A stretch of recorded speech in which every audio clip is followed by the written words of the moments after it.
unauthorized disclosure ng mga classified documents, kagaya ng papel na sasabi niya ni Jonathan Morales na nilagyan pa daw ng cover sheet na confidential. So confidential, di ba? Unauthorized disclosure of documents security classified as confidential may bring, it may not amount to damage to national security, but it may amount to national shame. Ikakahiya ng ating bansa yung mga unauthorized disclosure of that. Yan nakalagay sa meaning ng confidential. So totoo ba na ikaw ang team leader niya ng IIS at the time? Your Honor, magandang hapon po una. Yes. Ako po ang hepe noon ng Investigation Division of the Intelligence and Investigation Service. Totoo din po yung sinabi niya, si dating Agent Morales ay Assistant Chief ko po. Ako po yung hepe niya. So yung pagkatapos mong kinunan ng yung informant mo, Morales, pagkatapos mong kinunan ng mga affidavit, everything, pinaalam mo ba sa boss mo? Sa pagkakatanda ko po, hindi naman po pwede na kikilos ako sa opisina na hindi malalaman ng aking opisina. So alam mo na boss mo.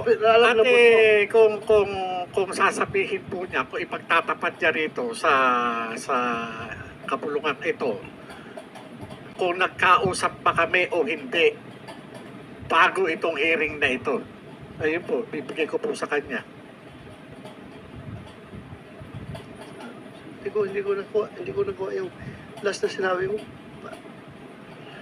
Kung ipagtatapat po niya, kung nagkausap po kami bago itong hearing na ito, nung pumutok tong iskandalo na ito sa social media, at kung ano yung sinabi niya sa akin. Nag-usap kayo? At may sinabi ka sa kanya? Wala po akong natatandang nag-usap kami, pero meron po siyang ibang kausap na nandun ako, pero hindi kami talaga ang magkausap. So hindi kayo direkta nag-usap? Hindi po, sir. May isa Your siyang Honor. kausap na nandun ka. Yes, Your Honor. We did not talk Ito very important dito yung ating integrity. Not only as a PDEA agent, kundi as a person. Otherwise, useless itong hearing natin dito kung magsisinungaling tayo. Remember, kinabukasan ng ating bansa ang nakasalalay dito. Kaya dapat huwag tayo magsinungaling.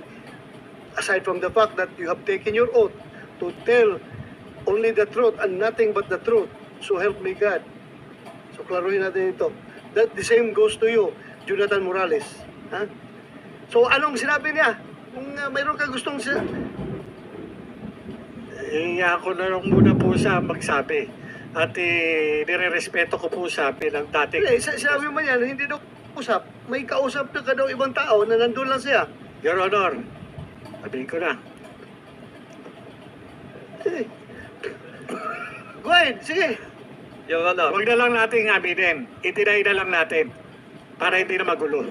Direktor na ako. Ha? Ikaw nasa labas ka na. Oh. Bawa ka naman sa amin. Your Honor. Yes. May I, Your Honor? Katulad po ng sinabi ko, ganun po talagang nangyari. Hindi ko naman po yun tinago. Nasabi ko po yun sa ibang mga kasamahan namin sa PDEA ngayon na may ganun. May ganun. Na indirectly ay indirectly ay parang yung nga natinig ko yung hindi ko lang po matandaan kung sino yung sinabihan ko. May nangyaring ganon na yung sinasabi niya na nagkausap kami, but indirectly po yun. Hindi ako yung kausap niya. Hindi po ako. Yun po ang totoo. May kausap lang po siyang iba. Okay. Pero ano po yun? Nasa telepono yun. It's Sa your telepono word po yun. Pwede against po. his word. Ako, wala akong personal knowledge. I am here to set the record straight. I am here to get the truth. Kaya ko kayo pinapasalita. Mayroon akong tiwala sa inyo na sana magsabi kayo na totoo. But anyway, Your Honor, Balik. may I, Your Honor? Yes. Yun naman pong pag-uusap na yon, pwede nating sabihin immaterial. Kasi yung mga tanong niyo po sa akin nung una, naging heavy po ba? Totoo naman po yun eh. At kung ako po sana itatanungin niyo, hindi niyo po itinatanong, kung yung tungkol doon sa ganong mga papel, yung ganon, Yes. dapat po sana yun ang pag-usapan natin, hindi po Yun yung nga, kung kaya nga nawawala tayo dito sa Yes, sa Your Honor. direksyon eh dahil ang dami nyo ini-inject. Sige, sana yung papel na yan. Your Honor, sa katulad po din ng mga sinabi ng mga kasamahan ko ngayon na hanggang ngayon ay nasa PIDEA po, matay ko po ang isipin, pabalik-balik na iniisip ko, wala po akong matandaang ganong papel. At wala akong matandaang mga ganong istorya. Yun po ang masasabi ko, Your Honor. Mr. Chairman, Your Honor. Yes, go ahead. Kung wala kang matandaan, bakit, Your Honor, bakit mo i-deny? Bakit sasabihin sa akin, i-deny na lang natin para hindi na magulo? Sino nagsabi? Siya. Oh, sinabi mo na i-deny na lang daw. Ano ba ito? Wala po akong matandang sinabi kong ganon, Your Honor. Under oath ka? Under oath ka? Yes, Kayong Your dalawa, under oath. Ha? Pwede kayo magsama sa kulungan doon sa baba. Kung